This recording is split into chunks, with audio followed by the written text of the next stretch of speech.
Assalamualaikum warahmatullahi wabarakatuh. Oke guys, masih update tentang kasus Vina ya guys ya, yang dimana kasus ini sudah berjalan 1 bulan lamanya ya guys ya, tetapi belum juga kelar guys.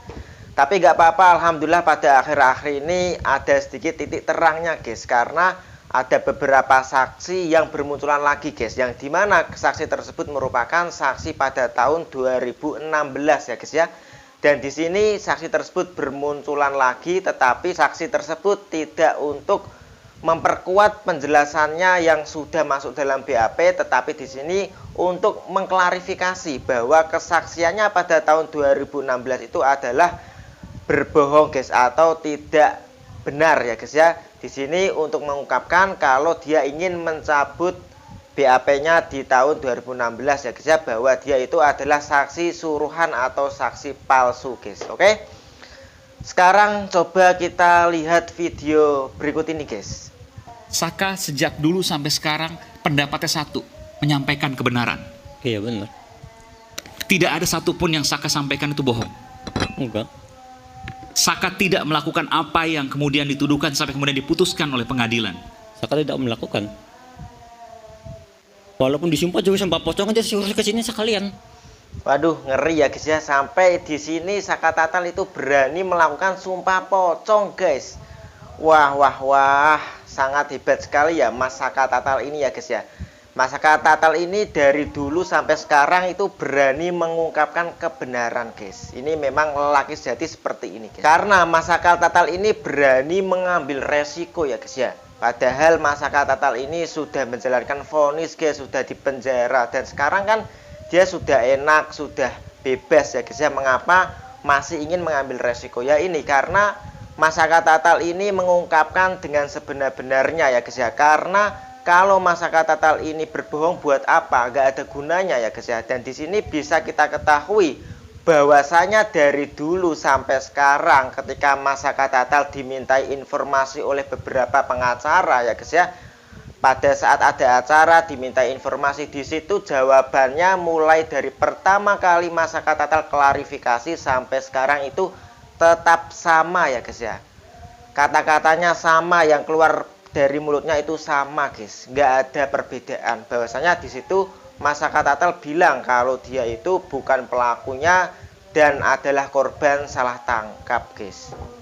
Dan dari sini kita bisa mengetahui bahwasanya kalau kita pikir ya, buat apa Mas Saka Tatal itu berbohong ya guys ya, nggak mungkin. Di sini Mas Saka Tatal mengungkapkan dengan sebenar-benarnya guys, dan ingin sekali Mas Saka Tatal itu namanya itu bersih lagi ya guys ya. Tidak cuman bersih lagi, Mas Saka Tatal juga butuh keadilan dan ingin teman-temannya semuanya yang sudah tertangkap itu bebas ya guys ya.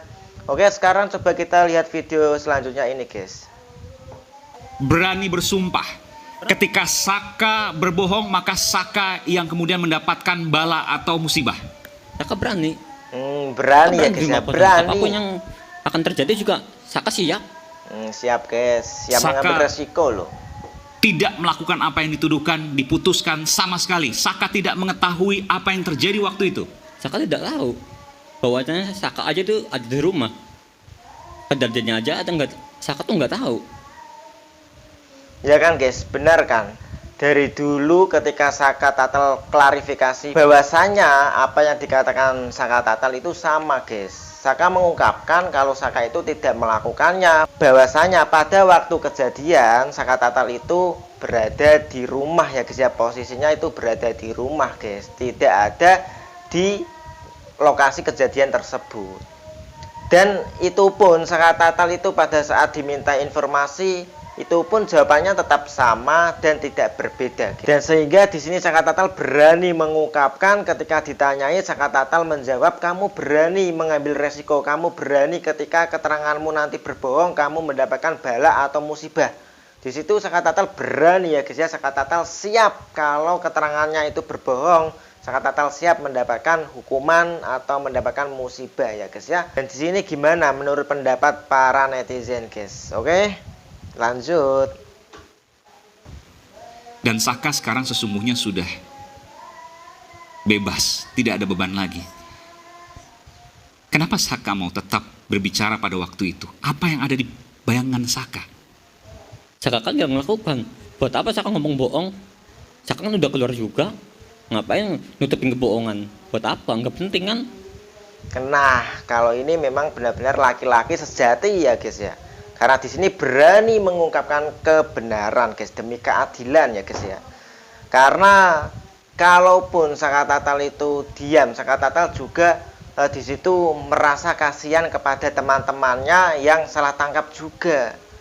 Karena di sini itu Saka Tatal memang benar-benar dia tidak melakukan, memang benar-benar dia itu korban salah tangkap ya guys ya. Jadi Saka Tatal ini berani mengungkapkan kebenaran meskipun Saka Tatal ini sudah merdeka, sudah bebas, tapi Saka Tatal ini tetap ingin berbicara, mengungkapkan kebenaran sejatinya ya guys ya, apa adanya, dan berani mengambil resiko. Saka Tatal disumpah berani, pokoknya diundang kemanapun Saka Tatal siap, diinterogasi terus Saka Tatal siap, dan jawabannya tetap sama guys.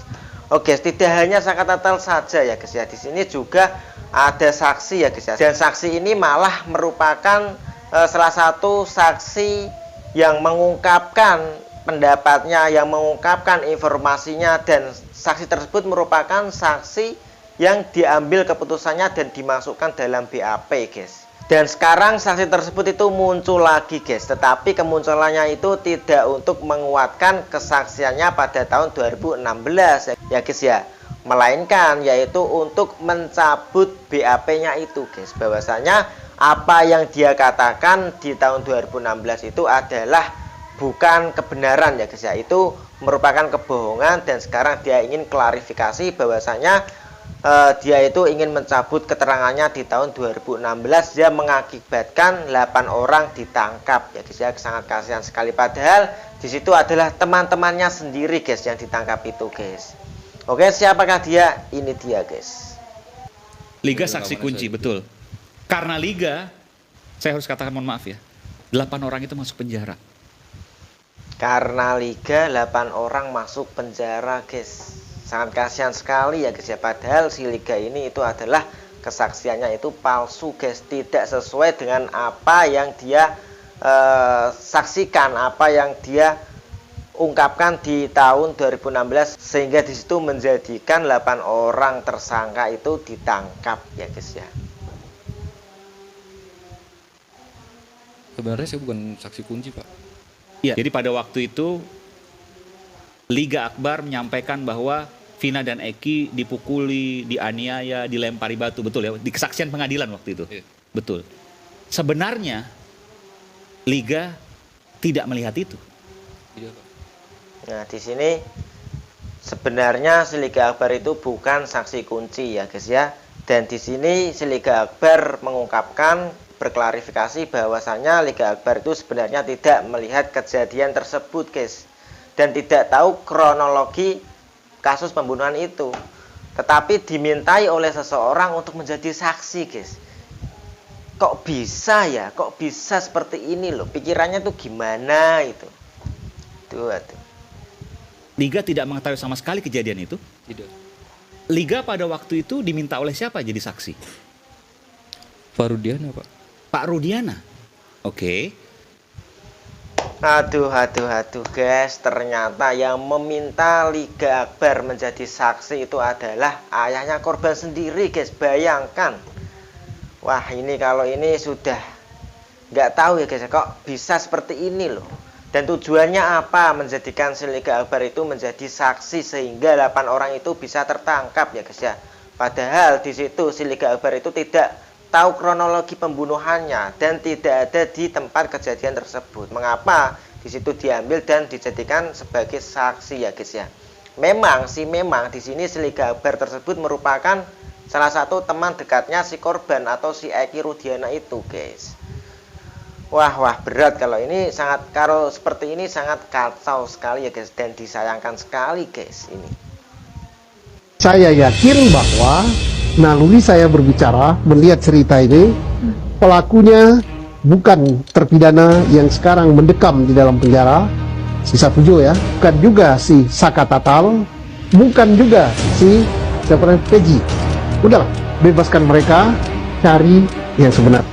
Tuh guys, sudah jelas kan di sini ya guys ya, bahwasanya sang jenderal sendiri loh mengatakan kalau pelakunya bukan 7 yang sekarang ada di penjara, sisa 7 ya guys ya, bukan juga Saka Tatal dan bukan juga Peggy Setiawan itu guys. Dan di sini sang jenderal meminta untuk bebaskan mereka semuanya. Kenapa sampai sekarang belum dibebaskan juga? Padahal di sini sudah banyak sekali bukti. Bukan cuma bukti saja, banyak sekali saksi juga yang mengatakan bahwasanya dia semuanya itu bukan tersangkanya dan itu pun korban salah tangkap semua. Di sini juga banyak saksi yang bermunculan lagi bahwasanya saksi tersebut merupakan saksi yang dulu di tahun 2016 menjadi saksi dan sekarang ingin mengklarifikasi bahwa dia itu keterangannya itu tidak benar. Dan keterangannya itu hanya bohongan saja dan hanya suruhan saja guys. Dan sekarang itu dia itu mengklarifikasi kalau dia itu tidak melihat kejadian tersebut, tidak tahu kronologinya. Mengapa? Banyak bukti yang bermunculan. Di situ banyak saksi dan banyak keterangan yang sudah jelas. Kenapa sampai sekarang masih belum juga dibebaskan? Aduh guys, gak kebayang ya guys ya, sangat kasihan sekali loh. Sampai membuat orang tua itu menangis, tidak hanya orang tua saja guys. Bahkan netizen banyak sekali yang juga ikut menangis ya guys ya. Di situ banyak sekali orang tua dari si korban tersebut, korban salah tangkap ya guys ya, katanya ya guys ya, di situ sampai menjual rumahnya ya guys ya. Sangat kasihan sekali guys. Di sini banyak sekali dampaknya dari kejadian tersebut ya guys ya. Dan kalau memang dari ke-7 tersangka dan ditambah 1 Peggy Setiawan itu menjadi 8 ya guys ya, itu buktinya belum kuat bahwa ke-8 orang tersebut termasuk Peggy Setiawan itu bukan pelakunya, tolong segera dilepaskan ya guys ya. Karena sangat kasihan sekali. Dampaknya tidak hanya bagi keluarga tersangka yang sekarang itu menjadi korban salah tangkap saja, tetapi juga berdampak bagi seluruh rakyat Indonesia juga merasakan apa yang dirasakan oleh keluarga tersangka tersebut. Karena mengapa? Karena di sini rakyat Indonesia itu membutuhkan keadilan sebenar-benarnya, bukan hanya di sini yang mendapat keadilan itu orang yang berkuasa saja, tapi rakyat kecil juga butuh keadilan ya guys ya. Dan di sini kalau memang bukti-bukti yang diambil oleh Bapak polisi, yang dimiliki oleh Bapak polisi itu belum kuat dan masih ragu atas bukti yang diambil bahwasanya Peggy Setiawan itu pelakunya, lah di situ mending dilepaskan saja karena bukti dari Peggy Setiawan itu lebih kuat dan sangat banyak sekali dari bukti jejak digital, dari bukti saksi kesaksian teman-teman Peggy Setiawan, teman kerja, keluarga, tetangga, dan lain-lain itu sudah terbukti bahwasanya si Peggy Setiawan itu merupakan korban salah tangkap ya guys ya. Oke. Nah, di sini bisa kita lihat sendiri si jenderal sendiri juga mengatakan kalau ke-7 tersangka dan Peggy Setiawan itu bukan pelakunya, dan di situ si jenderal juga mengatakan kalau dia bukan pelakunya mending dibebaskan saja ya guys ya. Soalnya sangat kasihan sekali. Oke, terima kasih sobatku. Mungkin pembahasannya cukup sampai di sini saja. Jangan lupa yang belum subscribe silahkan klik tombol subscribe-nya, like dan di komen ya guys ya. Oke, thank you for watching. Bye bye.